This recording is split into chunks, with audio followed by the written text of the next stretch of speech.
Buenas tardes, queridos hermanos de la iglesia IBR y todas sus misiones y grupos que están en muchas partes del mundo. Estamos agradecidos con Dios y estamos agradecidos con la iglesia porque estos estudios bíblicos, especialmente romanos, pues creemos que es un gran libro que el apóstol Pablo nos regaló y que contiene una gran cantidad de principios bíblicos y doctrinas que son extremadamente necesarias para la iglesia y para el día que tú y yo estamos viviendo hoy.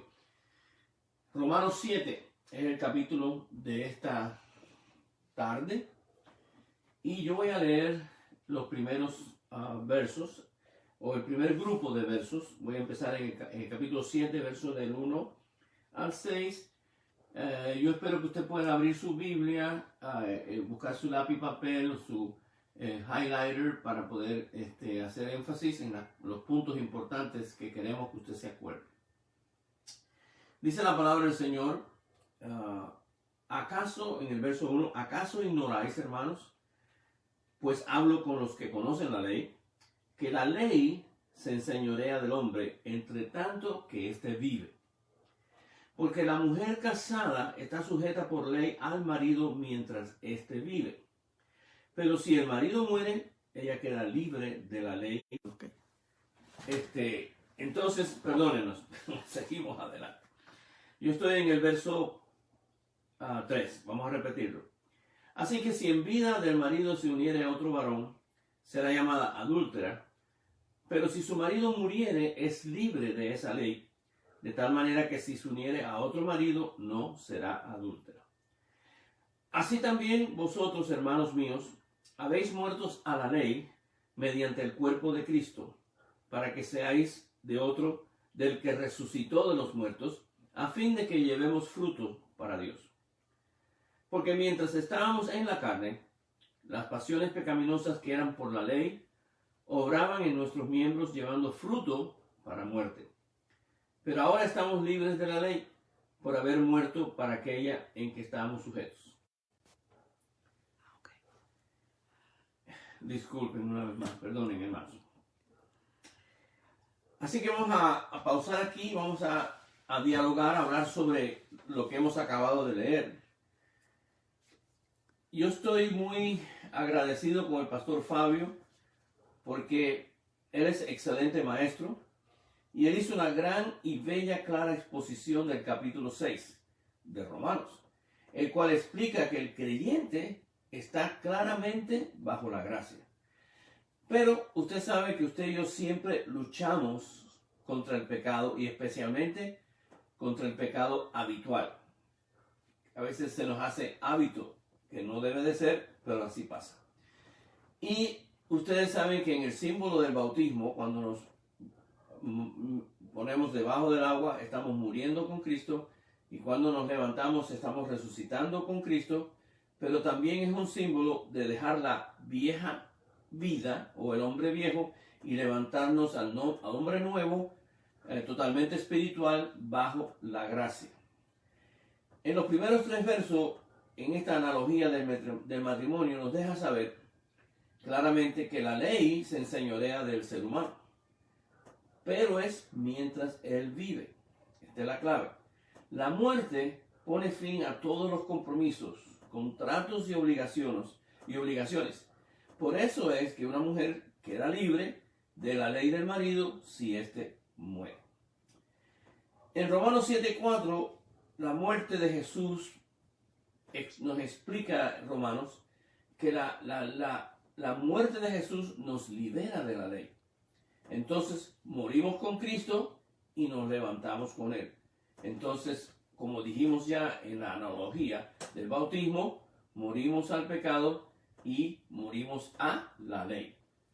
Los creyentes en Cristo realmente hemos terminado con la ley. A mí a veces me preocupa a muchos cristianos que son de diferentes denominaciones, se llaman cristianos y todas esas cosas, pero en algunas sectas o grupos o denominaciones todavía hacen énfasis en el hecho que usted y yo tenemos que cumplir la ley al pie de la letra.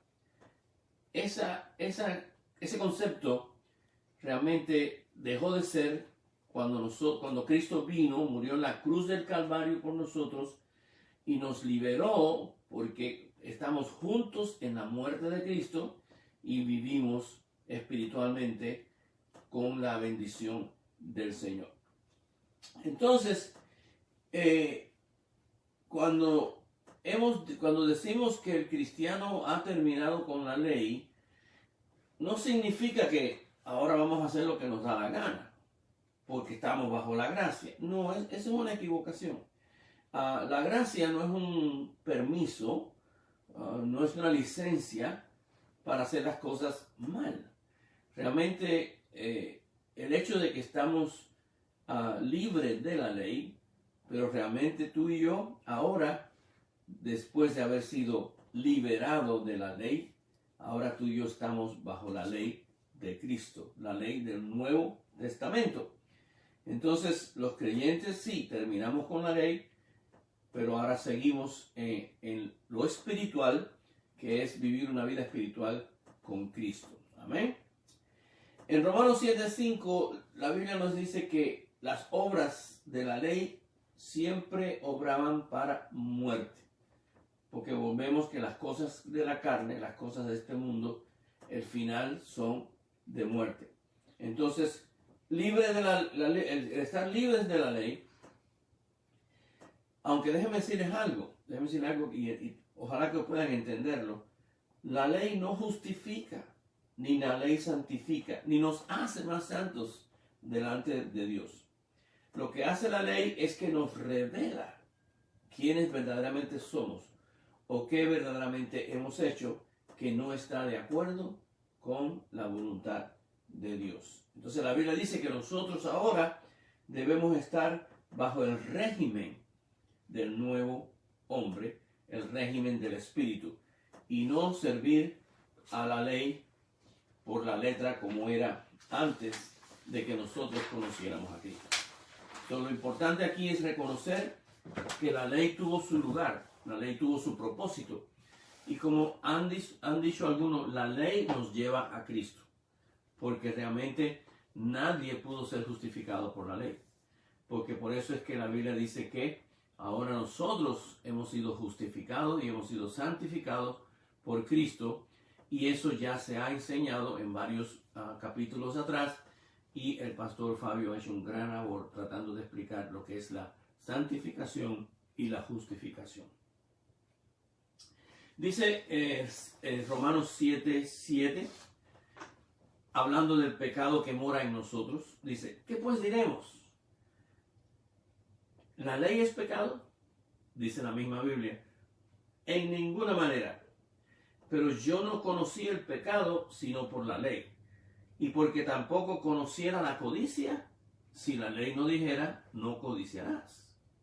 Mas el pecado, dice la Biblia, tomando ocasión para el mandamiento, produjo en mí toda codicia, porque sin la ley el pecado está muerto. Y si yo sin la ley vivía en un tiempo, pero venido el mandamiento, el pecado revivió y yo morí. Dice la Biblia, y hallé que el mismo mandamiento que era para vida, a mí me resultó para muerte. Porque el pecado, tomando ocasión por el mandamiento, me engañó, y dice la Biblia, y por él me mató. ¿Es la ley pecado? La respuesta de la Biblia es no, no en ninguna manera. La ley nos revela el pecado, en nosotros. Dice un escritor que la ley es como un aparato de rayos X. ¿Para qué se usan los rayos X? Pues todos nosotros estamos familiarizados con los rayos X, que pueden ver lo que está en el interior de la persona. Entonces, la Biblia es como un espejo o un aparato de rayos X que nos revela lo que verdaderamente está en nuestros corazones. Dice la palabra del Señor que el pecado corrompe el mandamiento o la ley. ¿Por qué? Porque ¿Qué pasa muchas veces cuando oímos no hagas eso? Es como una invitación. A veces cuando oímos eso, no hagas eso, es como dijera una invitación para que lo hagamos.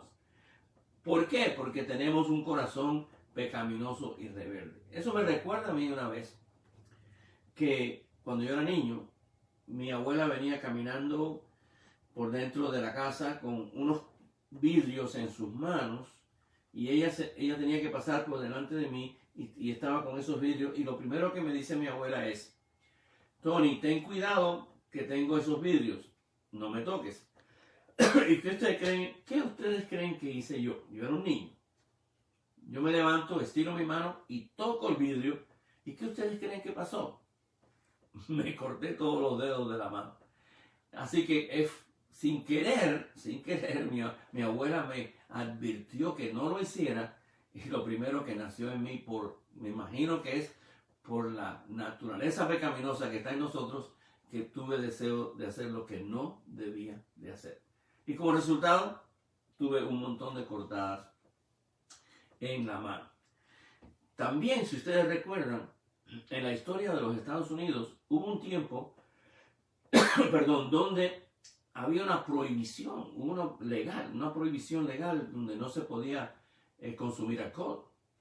Y hasta ponían personas presas y buscaban gente que se ponía a hacer cosas con el alcohol a escondidas. Pero aún, fíjense, con toda esa prohibición y con todos esos esfuerzos de controlar el uso o el consumo de alcohol, la historia nos revela que la gente siguió consumiendo alcohol y siguió haciendo lo que no debía. Hay una fuerza ahí. Entonces, ahora pongan atención lo que dice el hermano Pablo, el apóstol Pablo, en el versículo 8, porque miren lo que dice el apóstol Pablo: mas el pecado, tomando ocasión por el mandamiento, dice, produjo en mí codicia, porque sin la ley el pecado está muerto. Y añade, dice, y yo sin la ley vivía en un tiempo, pero venido el mandamiento, el pecado vivió y yo morí. Entonces, ¿qué me enseña? ¿Qué me dice? Que hay un tiempo en la vida de las personas, vamos a llamarle un tiempo de inocencia, porque había un desconocimiento de la ley. El ejemplo que yo puedo quizás conocer un poquito más de cerca es la inocencia de los niños, por ejemplo. Los niños nacen, somos, como se dice, descendientes de Adán, llevamos en nosotros la posibilidad del pecado en nuestras vidas, pero hay un tiempo en la vida de cada persona, de cada niño, que es un tiempo que le llamamos el tiempo de la inocencia. Ahora, yo les voy a decir esto, que no hay una explicación muy grande sobre esto, pero cuando un niño deja de ser niño, cuando un niño ya deja de tener la inocencia, pues solo Dios exactamente sabe cuándo eso sucede. Pero la inclinación natural de cada persona, aún de esos niños, es quebrar la ley establecida por Dios. En el momento que quebrantamos la ley, pues empezamos a morir, porque la paga del pecado es muerte. Entonces, es importante que comprendamos que el Señor nos ha dado la palabra de Dios, porque la palabra de Dios sirve como un espejo, como dijimos antes, como un rayo X que nos demuestra exactamente lo que está pasando en nuestras vidas. La Biblia dice en Romanos 7:1 al 12 que el pecado nos engaña. Parece mentira, pero es así. ¿Por qué? ¿Por qué el pecado nos engaña? Porque el pecado promete satisfacción, pero es falso. Es una satisfacción falsa. También la Biblia dice que demuestra que encuentra una excusa. Siempre con mucho respeto, las personas cometen un error y no aceptan el error, sino buscan una excusa para justificar ese error. Y también muchas personas, con mucho respeto también, no pueden aceptar o quieren pensar de que pueden escapar de los resultados del pecado. Cuando el Señor dijo que la paga del pecado es muerte, eso es exactamente lo que va a pasar en nuestras vidas. Dice la palabra del Señor: y conoceréis la verdad, y la verdad os hará libre, en Juan 8:32. Le damos gracias a Dios que Dios nos dio el privilegio de saber discernir su palabra y saber que nosotros que nacimos en pecado, que hemos pecado, porque no hay nadie exento, porque la Biblia dice: por cuanto todos pecamos y estamos destituidos de la gloria de Dios. Pero qué bueno, qué fantástico que Jesucristo o el Señor no termina ahí, porque dice: pero a pesar de que tú y yo pecamos, a pesar de que fuimos pecadores, la Biblia dice que a su tiempo Cristo murió por nosotros. Cristo vino a rescatarnos de la ley del pecado y vino a darnos la esperanza de que con Él tenemos vida cuando nosotros dejamos que su vida entre a nuestra vida.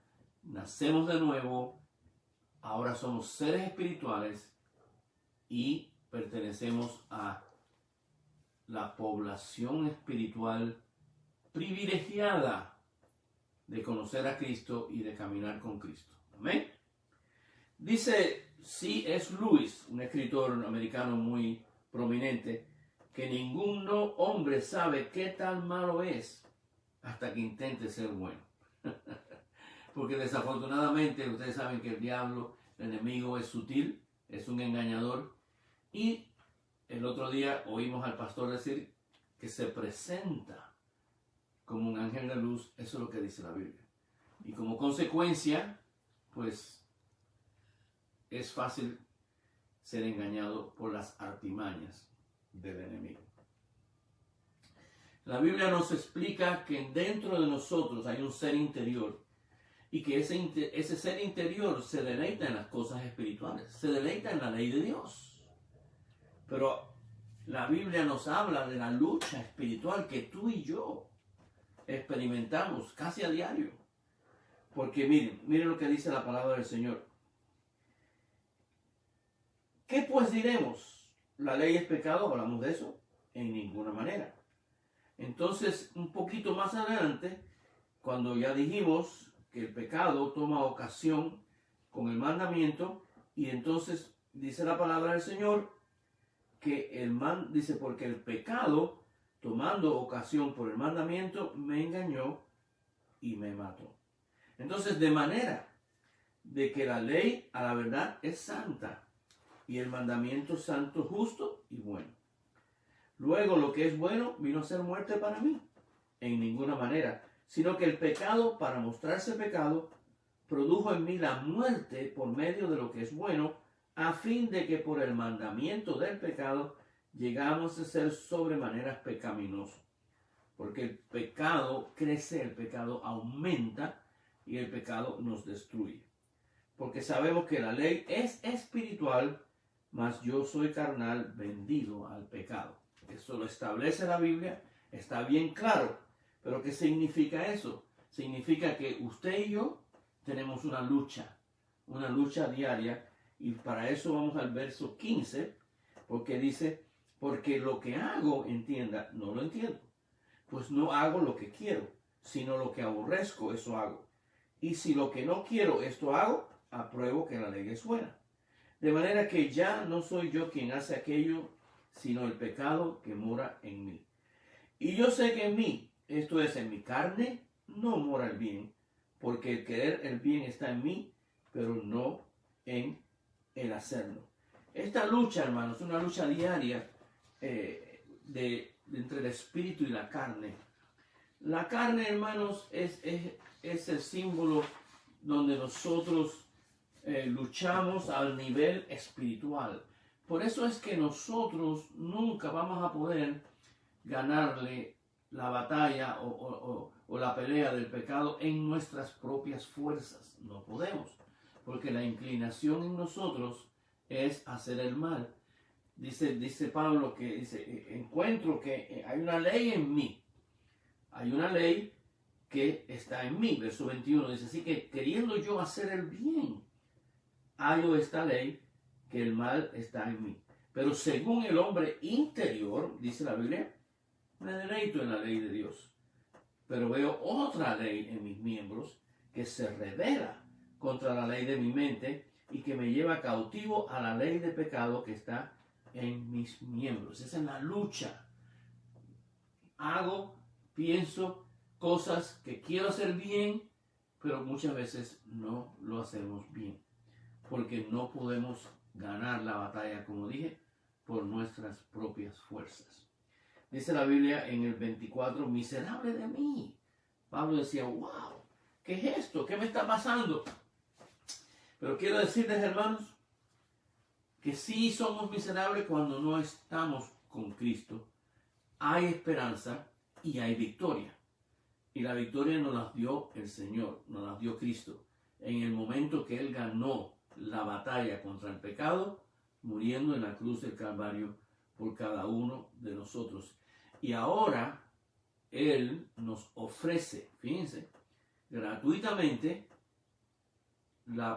aunque la paga del pecado fue muerte, ahora Cristo nos da vida eterna en Cristo Jesús. Entonces, miren, recuerden que nosotros no podemos ganar la gracia de Dios ni la podemos merecer. La gracia de Dios es un regalo y es la única forma en que tú y yo podemos enfrentar y batallar contra el mal que nace en nosotros y que el único que puede reconstruirnos, cambiarnos. Por eso es que la Biblia dice que tenemos que nacer de nuevo, es dándonos el poder del Espíritu Santo de Dios. Pero recuerden, no es nuestro poder, sino el trabajo que Cristo ya hizo. Y ahora Dios nos da a nosotros como un arma para nosotros poder vivir la vida cristiana bajo su gracia. Entonces, ¿cómo acepto la gracia? Pues aceptando al Señor, aceptando lo que Cristo hizo en la cruz por nosotros. Entonces, mi deseo, mi oración, es que a pesar de esta lucha que tenemos contra el pecado, tú y yo podamos ir a un nivel más alto con la ayuda del Señor, con la ayuda del Espíritu Santo, y empezar a vivir una vida consciente de que la vida que estamos viviendo en Cristo Jesús es una vida que está bajo su total gracia. Y la gracia es el poder que Él nos da para poder hacer su voluntad. Si tú nunca has abierto tu corazón a la verdad de que Jesucristo es el Hijo de Dios y que Él murió en el Calvario por ti y por mí, y que ahora todos los que le reciben, dice la palabra del Señor, a todos los que le reciben, Dios le dio potestad de ser llamados hijos de Dios. Es mi deseo, es nuestro deseo que sigamos estudiando este gran libro de Romanos y que aprendamos esos principios que están allí, que nos abran los ojos espirituales para poder entender las cosas que Dios espera de nosotros. Así pues, los dejo por esta semana. Dios les bendiga y les guarde hasta que nos volvamos a ver. Dios les bendiga.